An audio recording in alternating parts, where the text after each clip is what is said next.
नमस्कार। सोचिए, क्या एक वीडियो, सिर्फ एक वीडियो किसी पर 50 करोड़ रुपए का मुकदमा करवा सकता है? आज हम एक ऐसी ही कहानी की तह तक जाने वाले हैं, जिसमें एक तरफ है एक केंद्रीय मंत्री, दूसरी तरफ एक इन्फ्लुएंसर, और इन सब के बीच है बीफ से जुड़े कुछ बहुत ही गंभीर आरोप। 50 करोड़ रुपए, जी हाँ, ये वो रकम है जिसके लिए केंद्रीय मंत्री नितिन गडकरी एक इन्फ्लुएंसर पर मानहानि का मुकदमा कर रहे हैं।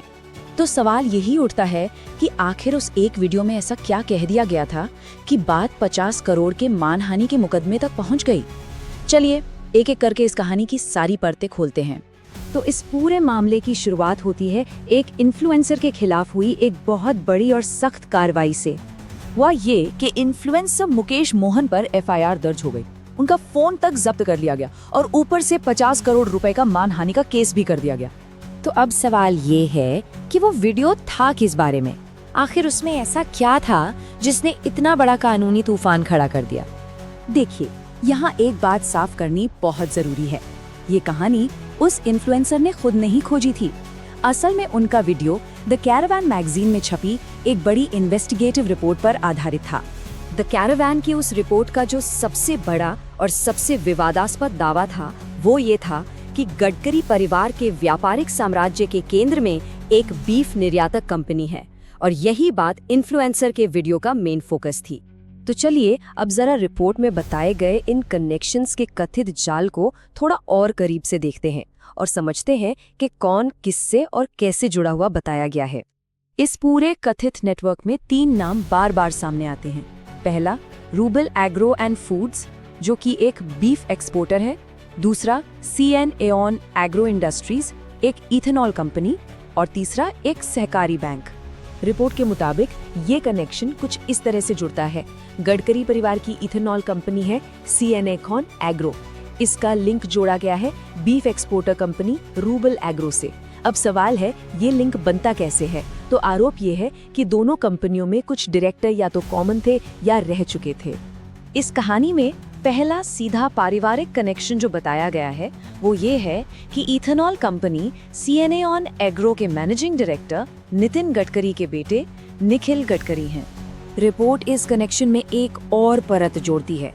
रिपोर्ट के अनुसार जो बीफ निर्यातक कंपनी है रूबल एग्रो, उसके मैनेजिंग डायरेक्टर पहले गडकरी परिवार की कंपनी सीएन एओन एग्रो में भी डायरेक्टर थे।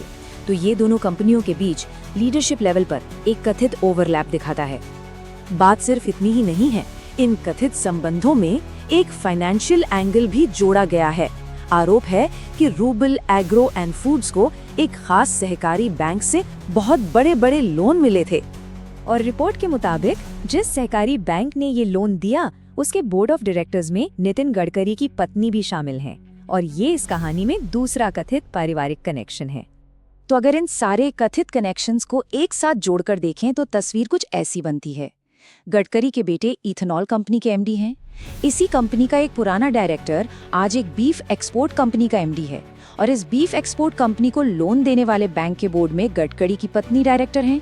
इस तरह से ये सारे तार आपस में जुड़े हुए बताए जा रहे हैं। चलिए अब इस कहानी के एक बहुत ही दिलचस्प पहलू पर आते हैं। ये कैसे 2 अलग अलग टारगेट की कहानी बन गई? आखिर कानूनी कार्रवाई का निशाना कौन बना और कौन बच गया? यहाँ कहानी में एक बड़ा मोड़ आता है।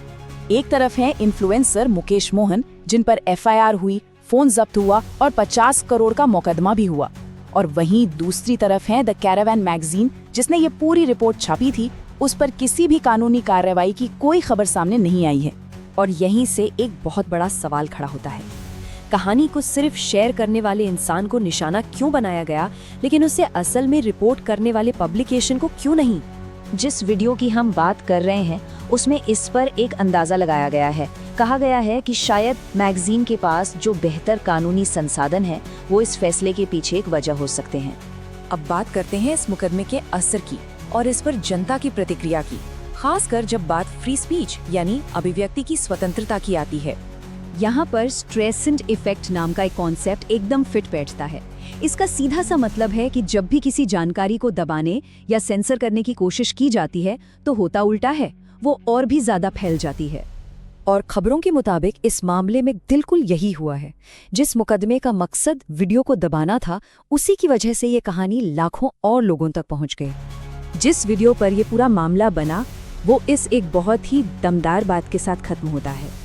जितना आप लोगों की आवाज़ दबाने की कोशिश करेंगे, उतनी ही बुलंद ये आवाज़ उठेगी।